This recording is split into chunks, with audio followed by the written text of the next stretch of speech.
இத்தனை வகையான வார்னிங்கும் மொத்தமா ஒரே நாள்லயா? அப்ப இன்னைக்கு ஏதோ ஸ்தம்பம் இருக்கு போல இருக்கே அப்படின்னு நினைச்சு முடிக்கிறதுக்கு முன்னாடியே ஏதோ வந்துட்டேன் அப்படின்னு சூறாவளி காத்து ஒரு பக்கமும் கதவு ஜன்னல்லாம் உடைக்கிற மாதிரி டம்மு டம்முன்னு ஆலங்கட்டி மலை ஒரு பக்கம் வந்து விழுந்துச்சு. ஆலங்கட்டி மலையெல்லாம் என் லைஃப்ல ஃபர்ஸ்ட் டைம் நான் இப்பதான் பாக்குறேன். இவ்ளோ சூறாவளி காத்துலயும் வந்து இந்த செடி வந்து இவ்ளோ ஸ்ட்ராங்கா வந்து சூப்பரா நிக்குதே அப்படின்னு நான் நினைச்சு முடிக்கிறதுக்கு முன்னாடியே மலை விட்டு வெளில போகும்போது தான் தெரிஞ்சுச்சு. இவனுங்க 2 பேர் ரேஸ் வச்சிருப்பானுங்க போல இருக்கு. அவனாவது பக்கத்துலதான் விழுந்தான். நான் பாத்தியா செடி ஒரு பக்கம் விழுந்திருக்கேன், அந்த பாட்டு ஒரு பக்கம் விழுந்திருக்கேன்னு சொல்லி ஆளுக்கு ஒரு திசையில போய் விழுந்துச்சு. சரி நான் அதெல்லாம் எடுத்து வச்சுட்டு என்னோட குட்டி தோட்டத்துக்குள்ள போய் பார்த்தா சல்லி சல்லியா நொறுக்கிட்டீங்களேடா அப்படின்னு தான் இருந்துச்சு.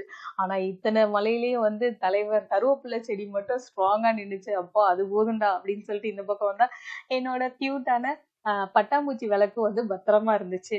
அப்பா எனக்கு இது போதும் அப்படின்னு சொல்லிட்டு அப்புறம் என் செடிகளை வந்து தோட்டத்தை வந்து நான் சரி பண்ற வேலையில போய் இறங்கிட்டேன். இந்த மாதிரி இன்ட்ரெஸ்டிங் வீடியோக்கு சேனல் சப்ஸ்கிரைப் பண்ணிக்கோங்க. பாய்.